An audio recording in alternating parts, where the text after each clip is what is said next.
So we recently got this C63s back in the shop after working on it about a month ago or so for some weird electrical issues. Turns out this was completely unrelated. He said he ran over a strong bump on the left side of the car and it ripped out the left front fender liner, and ever since then the electronic parking brake won't engage and disengage anymore. Okay, I'm just going to start by hooking up the scan tool and seeing if there's any codes to go off of that can kind of lead me to something. I really don't know. This shock blew out. That's the last time I worked on it.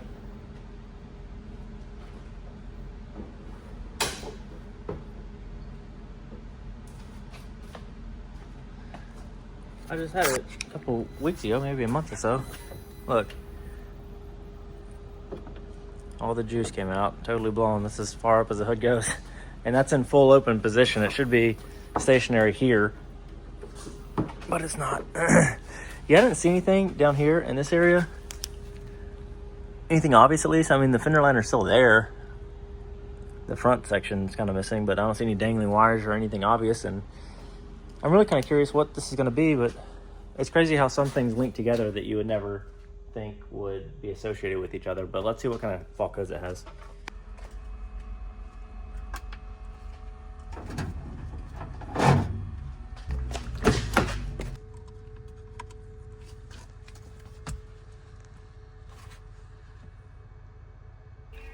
Okay, so it's just scanning all the control units now. In this car specifically, there happens to be 58 individual computers throughout the car. So it scans every single one of them, and then it'll give me the fault codes in each one and tell me what they are. Okay, so the quick test finally got done. And go through here, 10 fault codes it said. Oh, I turned the ignition off. I actually just ate lunch and come back, honestly, because that was taking substantially longer than it normally does. Oh, parking system. First control unit. With a capital F, so a current fault. I like to sort everything by groups. Oh, that's a lot of communication errors. Red exclamation marks means you can't communicate with that computer. All these computers here cannot be communicated with. The parking system can, but there's a capital F, so a current fault code for every single distance sensor in the car. Rear warning indicator, electric parking brake malfunction, left distance sensor, every single distance sensor, and the front only, which are going to be these. Oh, the ones that aren't even there. Okay, so that makes sense. Yeah, none of those are there. Last time I did have this bumper off recently because I replaced that front radiator, and the wiring harness for this bumper wasn't there at all, which I don't think has been replaced since then. There's my flashlight. This guy does do some work on his car himself, so I don't know what's been done since it's not been here. Where have I hidden my flashlight from myself? Excuse the mess. I got one more shelf going up and then organization will commence. All right, the connector for the bumper. I can't see it. I'm sure it's not plugged in because the sensors aren't there to even plug into. All right, let's see what this other stuff is about. I wonder, give me a topology view of this stuff. I can see kind of what's going on. Peripherals can. This whole CAN bus seems to be off. Every single control unit on this CAN bus is not communicating. It's N128. The electric parking brake computer. That has its own computer. Okay. And this CAN bus integrates with one other control unit. N127, the drivetrain control unit. Okay, that's common to act as the central gateway for the car, or at least one of the gateways. The drivetrain control unit does. So I wonder which one of these is shutting down the CAN bus, which I assume is what's happening. Ran over something on the front left. And then now the parking brake doesn't work. These seem to be unrelated. There's some more communication issues with the left and right headlights. Here's the electric parking brake. Can't communicate with it. Which is different than the... Oh, this is the parking system. My bad, I was misreading that. I was just putting words in my head. Parking system control unit, which is what all these sensors read off of. And then there's a parking brake. Okay, so, alright. That's why there was a fault in there reporting back, talking about the parking brake. Communication with the electric parking brake has a malfunction. The message is missing from it. And the message is missing because there's no communication with the computer that controls it. Where's that? Electric parking brake control unit. Also red exclamation mark. And this is just the generic error you get from Mercedes whenever you can't talk to the computer at all, along with the red exclamation mark. So, well, let's see. Review the wiring diagram first. And I might lift it up and see if I can see anything obvious at this point.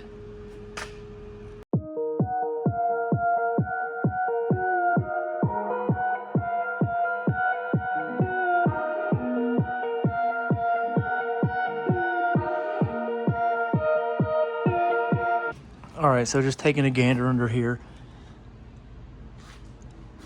I don't see anything abundantly obvious, which I was hoping to see. Oh, that rear main leak. I remember that from last time. Oil leaking from the rear main seal plate on the back of the engine. That's still there. Anyways.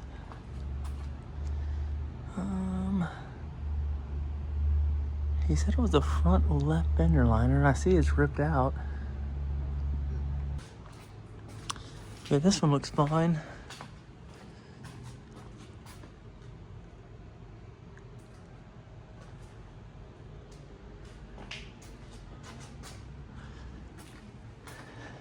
Yeah, the only issue is the front left. This might get tricky. The last electrical issue I had on this car was very in-depth and ended up being some thorough diagnosis. God, I don't see... Here, let me lower it down a bit. Okay. So, this is the section of the fender liner that's missing.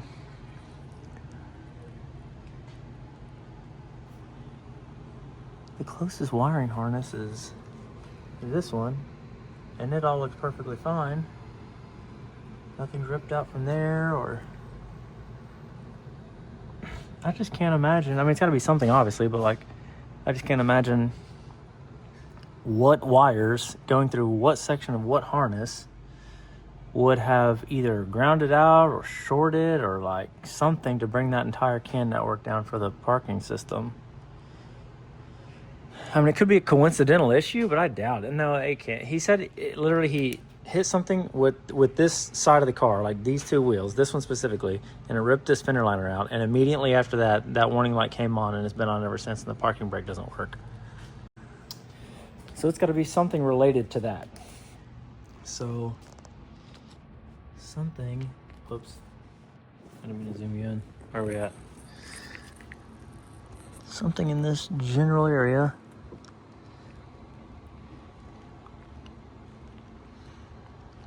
All the wiring goes straight up under this, above the strut tower. Like, there's not much wiring that goes through the wheel well at all. It ripped the fender liner out. I might just have to go about this like normal and just see the fault codes, test the wire, unplug the control unit, and just act like I don't know anything about the history or that it wasn't an accident. Sometimes that's the best way to go about diagnosing something, is just to start fresh and just act like you don't know what happened or anything, because this might not lead to anything. Here I'm looking in the wheel well and going to take the fender liner out and look at wires and try to link that together with what actually happened. I could just go about it just normal, as if like I just bought this car from a junkyard or something and don't know the history about it at all, and go in to try to diagnose it. It's missing a seal here. It's supposed to be a hood seal.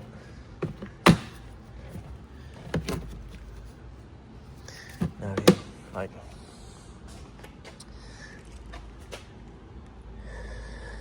Yeah, well, let's review the wiring diagram and see where to start. All right, so after checking over the wiring diagram and looking at everything I possibly could find, I eventually found it. Or I found where it's coming from. I haven't found the exact issue yet. So basically I found that the, see, where's this? The peripheral can that all this stuff goes through. Thankfully they have like these augmented reality pictures of where everything is. I don't know why it's not loading full screen right now. I haven't been in here in a bit, and may have timed out. But anyways, so I found out where that can block is, and this is where all the connectors for the CAN bus will connect to down here. So down there you have one that's for another CAN bus, those like maroon connectors. So the CAN block I'm after is these green wires. These are the peripheral CAN wires. And this is its CAN block. I just unsnapped from the thing so I could get it out. That's another CAN block unrelated. So basically just unplugged, and each of these goes to its own computer. Each of these little connectors that just has the two wires. These are the data communication wires. This is how all the computers in the car talk to each other. So I disconnected this one and cleared the fault code, ran a diagnostic test, it didn't do anything, plugged it back in, did the same thing with that one, that one, that one, that one, that one. Anyways, got to this one in the middle here. It doesn't really matter the location, but anyways, unplugged that and then ran another fault test again. And this is where it got me where I'm at now. Everything cleared out and everything's communicating perfectly now. Just have a couple of fault codes that are completely unrelated, and a couple of events, which are not really fault codes, but kind of like something that's, what is this for? The brake wear sensor has a malfunction, meaning like open circuit, so you need rear brake pads probably, or it's not plugged in, or the wire got severed, so probably it just needs rear brakes. So anyways, everything's communicating now except for these three control units. So, and gosh, I saw these at the very beginning, and I already assumed to see open circuit faults and like communication issues with the radar sensors in the front, because there's not any in the front. So just sort of subconsciously, I was like, oh yeah, radar sensor, blah, blah, blah, and didn't even like consciously read these words that say rear, but it says rear. So not the front. This is in the front, the collision prevention assist. It's the little computer that's supposed to go right here. And if I'm not mistaken, when I had this bumper off, it's not there. Nothing's there. None of the sensors, the wiring harness for the front bumper, it's all missing. So, you know, I expected to kind of see that, and I was like, well, maybe that's messing with it, but it's not plugged in anyway. So anyways, I got to the connector down there, and it's pretty corroded at this point. And like, I told him that before, if he ever wants to hook it up. I know it's pretty black in there, and you can't see it, but it's this connector here. I kind of blew it out with water, but you can even see how wet it is there. But it's pretty corroded in there, so if he ever does want to hook this back up, it's gonna have to be like that connector will have to be replaced and all the pins in it. It's way too past saving. And then this headlight's also on the peripheral can, and notice it was loose. Whenever I was moving the connector on this thing, I was like, gosh, that's so loose. But then I realized the whole headlight was moving, and I realized that bolt was loose. Actually, let me tighten that up now before I forget.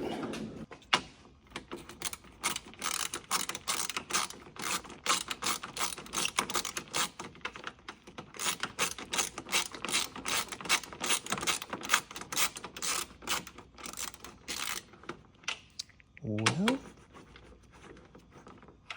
you know. Oh. Never mind.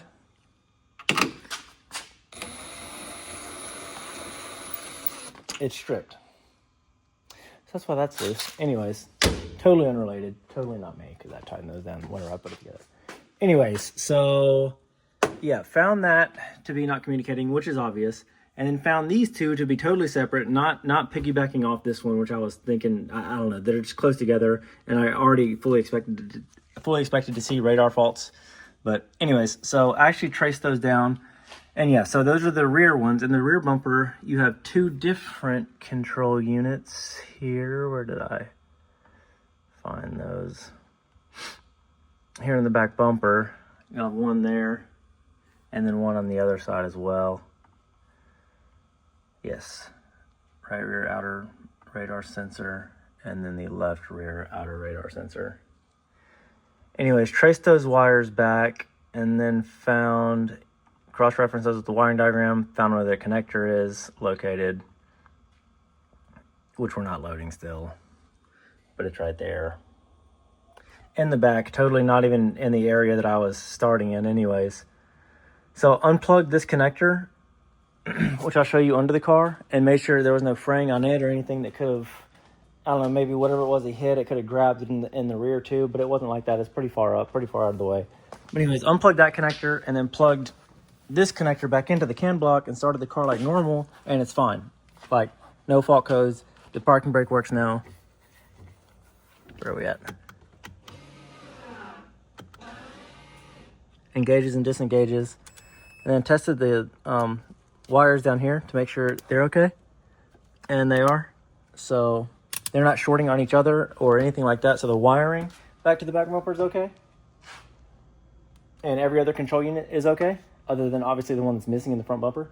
So it has to be something back here. So now I just have to investigate the rear bumper wiring to figure out what went wrong there. And it could just be a control unit. Like, I don't know, maybe whatever jarred this free, it was on the verge and that's just what did it. It may be just a coincidental thing, and that's what it's looking like, because it's working now. Everything's working now. All the fault codes cleared and everything. So, I mean, no matter how coincidental it is, like, that's the issue. Like, the results are the results. But here, let me show you the wires in the back. Okay, so here's these connectors. And I originally saw, let me see if I can balance my flashlight somewhere. Yeah.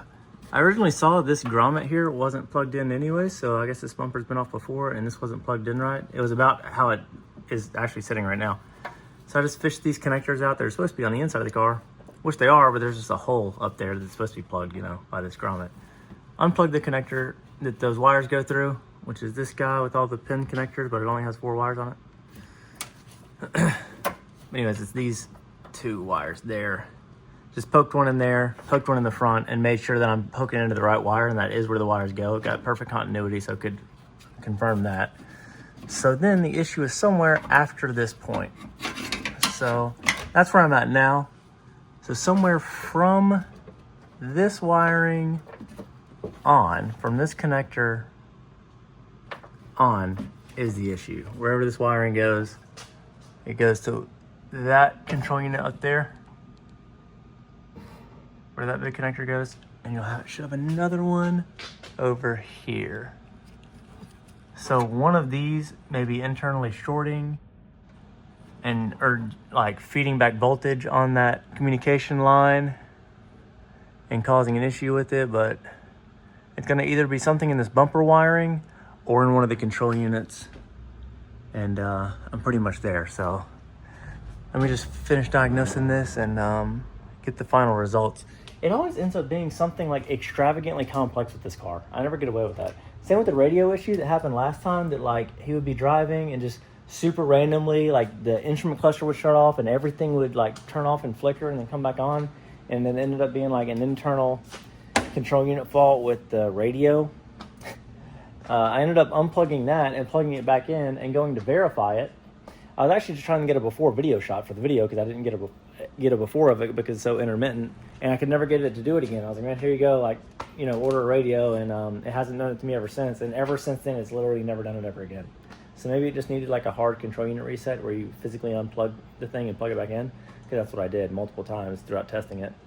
But that, and along with this too, like the parking brake issue, you know, like one of the rear bumper sensors is short-circuiting the CAN bus that the rear parking brake sensor communicates with. Like, that's the fault. Like, it's crazy how some of this stuff links together. Even the headlights, like I was mentioning a while ago, some of the older cars, the CAN bus it would communicate on was the same one that the ECU would communicate on. So, like, if you got water in the headlight, the engine would turn off. So it's stuff like that that you would think would never link together, but until you see, like, the communication networks on these and know how everything talks to each other, never rule out anything.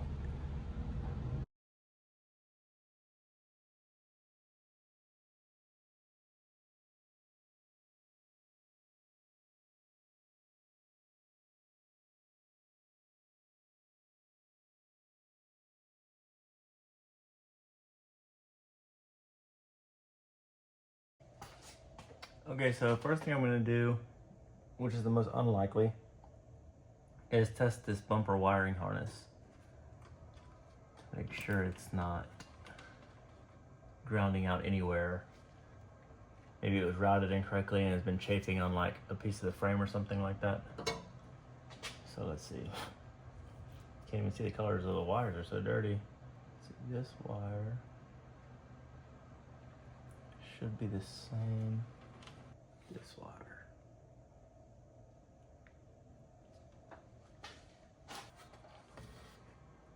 0.2 ohms of resistance, that's perfect. Now, test the other wire. Well, that was a good test. I was going to do that anyways. Is test wire to wire. So this is poking into, you know, can wires are just 2 wires. So I like to poke each of them to make sure they're not shorting on each other. Like maybe there's an inside the wiring harness, if they rub together or something somewhere, and then like the copper's touching each other on the 2 separate wires, it can cause interference signals. So that's not happening, so that's good. This is the other wire. Also extremely low resistance. Another thing I'm going to do is check to make sure that they're not grounding out on anything. See, all these wires have to flow through there. While I have that poked, I am just going to poke this power wire and ground wire to make sure it's not shorting into any of those. Oh yeah, also, with this being a ground wire, oh, it's not hooked up, never mind, so it's not going to be grounded. It would be nice if it was, I could just use that to test the ground. Okay, so it's not shorting on any other wire. Okay, so, with that plugged in, I'm going to poke this on a good ground somewhere. I'm just going to ground it on something just to see the number. Nothing, as I expected. I'm going to test the other wire. Just to cover all bases. I'm sure this control unit is going to be expensive, so I'm not going to guess on it. Okay, so that's perfect. Now I'm just going to do the same thing on the other side, and then I'll be able to confirm the wiring is good. And then I'm going to hook up just one of these control units, like maybe just the left one, and leave the right one unhooked, and then turn the ignition back on, run another short test, and see if the parking brake works. If it doesn't work anymore and all those communication faults are back, then I'll know it's with the right one if it's the one plugged in. And if not, vice versa, I'll unplug that one, plug that one back in, and then all the faults should come back and the parking brake won't work anymore, and then I'll know, you know, which one of these control units is the cause.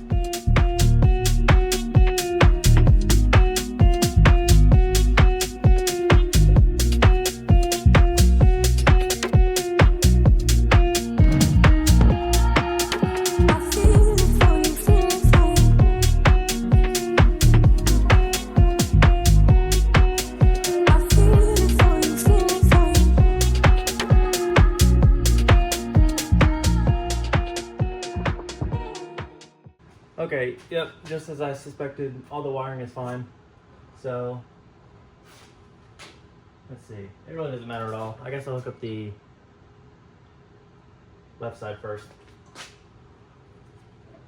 And then we're going to leave the right side disconnected still. Let's see what that does. Let me reconnect this connector to re-plug the control units back into the car and back into the CAN bus. Also reconnect the CAN wire up there back into the CAN block, and see if all the fault codes come back. That's plugged in. This we're going to leave open circuit. All right, let's see what that does. Okay, put the car back on the ground here. Oh, that's back. Did I already plug this up? I did. I was wondering that because the headlights are on. I don't know what part of that. I mean, well, I guess like I said, the headlights are on that same communication network. It even seems like the brights are on. They are. That is very bright. And then that's already on. Like ignition, not even on or anything. I already know it's going to be the left one. The only reason I plugged the left one up is because he said he ripped out this fender liner, so I figured, you know, the majority, like the hardest of the impact was on the left side of the car. As if that mattered at all. I don't know. It just made sense in my head, so that's the one I tried first. So, just gonna rescan the codes here, and I'm very positive that everything's gonna be back because the parking brake malfunction is there again. So once they are, I'm gonna clear them again and swap the control units around in the bumper. So unplug the left one and then plug in the right one, and it should go back to normal, and that'll 100% confirm that it's the left rear bumper control unit sensor that is doing it. And that control unit does also double as the sensor, like for the proximity system, like the parking assist aid and all that stuff in this car. It uses like sonar that goes to the plastic. So that is actually the sensor that, like sends out signals through the bumper itself. And it doubles as the control unit as well. There's a lot of things like that have a function that do something that are also its own computer and its own like communication system is inside there. Like you'll open them up and it's just like a motherboard. It's not like contacts or like like a simple circuit board. It's a full control unit with chips soldered onto it and everything like that.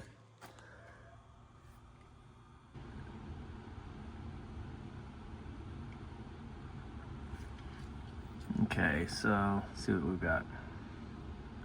Body control unit, yep, left and right headlight that are on that CAN bus. Electronic parking brake is back to no communication and all this stuff. All the normal things that are always there, along with the multifunction camera. And then in here too. I noticed that too before I tested this. I was hoping that this doesn't have some like other major problems. Everything in the drivetrain can is uncommunicatable. The ECU, transmission, drivetrain, fuel pump, the shift module inside the transmission. All that stuff you cannot communicate with. I guess that I guess that sort of forms a gateway to this stuff, and without the peripheral cam being active, you can't communicate with that. I would have to review the topology of the communication network on it, but I would assume that's what it is, because there's nothing wrong with any of these control units or that CAN bus.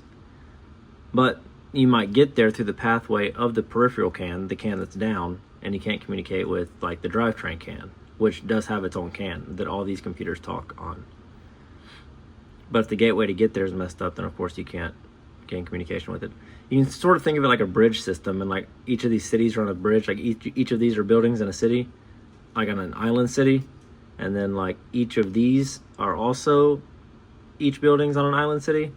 Well, then the CAN network, well then you'll have like a gateway, which is a bridge that you can communicate back and forth between like these two cities, if that helped even make any sense. Okay, so I'm gonna swap the control units now and unplug the left one, plug the right one in, clear the codes, run another fault test, and see what happens. Okay, I just got this connector swapped, and you can already see the headlights aren't on. So they're not malfunctioning, just the daylight running light, little eye rails there, which is normal with the ignition on, that you have to hook the diagnostic computer up to it. And there's no parking brake malfunction. There's several malfunctions, but no parking brake. Low fuel. Oh, maybe there's not. It didn't seem like that many. I just scroll through. Oh yeah, just two. Left front parking lamp. Right front parking lamp. Oh, here they are. Okay, no, we're in diagnostic mode, so it's going to pop up a whole bunch of codes that aren't real. Let's see where we're at. Oh, it's done. And everything's gone. Just that one for the brake wear sensor. Everything's green checks. And we're back to the only thing. Oh, I even regained communication with the right sensor now. So now the only thing not operational is the collision prevention assist computer that's not even in the car. And then the left rear radar sensor that gosh, sorry, I'm getting over a sickness. That's why I've been coughing so much. Which is not, plugged up. So we can communicate with the right one now. Communication with radar sensor 4 has no malfunction. I can only assume radar sensor 4 is the left one that's, unplugged. So that's what it is. That's what's causing everything. I can't explain it. Don't ask for an explanation. But I guess it was already on its way out, or a loose contact in there or something, and whatever he hit, as soon as he hit it, it ripped out this front left fender liner. Didn't affect anything up here, none of the wiring or anything like that, and then jarred something loose internally in that control unit that made the CAN bus malfunction, that disrupted the whole CAN bus and shut that down, shut down the powertrain CAN, or not shut it down, but at least disrupted communication with it. And that's what caused it. And that's what I'm saying. You can never rule out anything with these cars. And sometimes you do just have to go about it and ignore like what the customer said and what the series of events were that led up to this, just look at what's wrong with the car and just go from there. Just as if like you don't know anything about it. You just got the car. I know this is wrong. What can cause that? And just explore it in that manner. Because if I wouldn't have, and he's like, yeah, it ripped out the left front fender liner, and that's as soon as it started doing it, I would still be here now taking this fender halfway off and like cutting open this wiring harness tape to like look at wires and stuff. If I was dead set on that's what it was, which it probably is. And like the odds are it is, but it wasn't. I mean, it was a very low percentage, but that's that's what it is. If you see that G-Wagon video that came out, I don't know if it's going to be a little before this or a little after this, but I just worked on the car 2 days ago. You'll be able to see how a leaking windshield that's coming unglued caused the key fob to not be able to lock and unlock the car. And there's stuff like that all the time. It's surprisingly not rare in the world of like, higher end cars that have advanced communication networks. There's crazy stuff like that can happen all the time, and you just kind of get used to it after a while. But it's hard explaining that kind of thing to a customer. And a lot of times you'll say, like, is this? And they're like, are you sure it's that? Like, if we do it and it doesn't fix it, I'm like, no, if we do it, if it doesn't fix it, like, I'll cover everything. But I can absolutely assure you it is, as like, crazy as it sounds, this is what's going to fix the car. So I'll get that control unit quoted out for him and see what he wants to do about that. It was a little, I told him I'd have something this morning, but I didn't plan on doing advanced diagnosis and tearing the, like, interior apart and breaking out, like, the voltmeter and poking wires all night. But nevertheless, I found the issue, and I can be confident about it. And, yeah, I'll get that info to him and see what we're going to do about fixing it.